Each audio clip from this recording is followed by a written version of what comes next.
So here's a bit of a fun story. The New York Times recently reported on what it takes to get an audience with Donald Trump down at Mar-a-Lago. So what's happened is Donald Trump has set up shop. He's put a big giant desk in one of the bridal suites at Mar-a-Lago, and this has become effectively a theater where all of these little supplicants go in there and they beg Donald Trump for an endorsement, they beg him for cash, they beg him for all kinds of things. Let me read this. Working from a large wooden desk reminiscent of the one he used in the Oval Office, Mr. Trump has transformed Mar-a-Lago's old bridal suite into a shadow GOP headquarters, amassing more than $120 million, a war chest more than double that of the Republican National Committee itself. Mr. Trump is behaving not merely as a power broker, but as something closer to the head of a 19th century political machine. Okay, so that's the office, right? This is where the people go when they grovel before him, but how does the groveling work? Well, as New York Times points out, first you got to be able to get in the door. And so in order to do that, some of these people have actually started paying off, it says, paying off Trump's aides and advisors to get in the door. Okay, so that to me kind of seems like, one, it's something the report just kind of glossed over, like, oh yeah, they're paying them to get in. Where's the money coming from? If it's coming from their campaign coffers to these aides or advisors, like directly giving them cash, that's illegal and that probably needs to be investigated. So not sure why you decided to kind of bury the lead on that one, but that is a massive scandal that needs to be uncovered. You mentioned it, New York Times. So, yeah, maybe dig a little deeper on that and get back to the public, because that seems like criminal activity that needs to be exposed.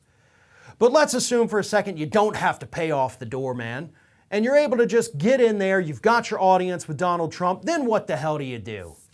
Well, this is what they say. Mr. Trump enjoys flattery and is not above rewarding sycophants, but insiders say bringing compelling visual materials matters too.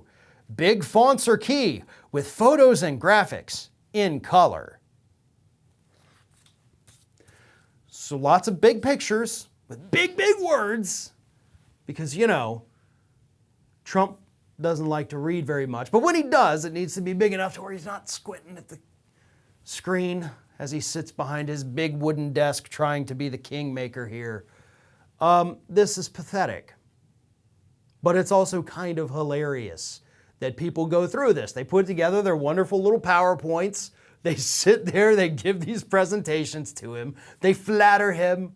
They tell him how great he is, how much they want this endorsement. But I want to know why. Again, statistically, when Donald Trump endorses you, that makes your chances of losing your race rise to above 50%.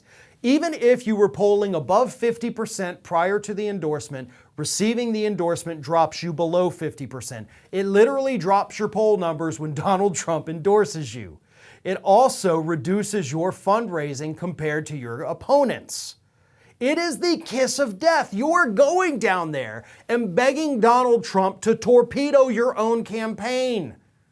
What these people ought to be doing is going down there and saying, hey, look, I don't want your endorsement, but my opponent here, let me put this PowerPoint up for you and show you how great this guy is. Go endorse him, please, because I want to win.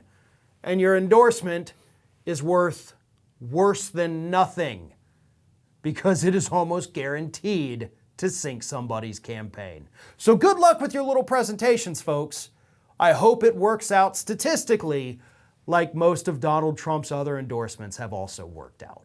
Thanks for watching, and if you like what you saw, don't forget to like, comment, share, and most importantly, subscribe to our Ring of Fire channel here.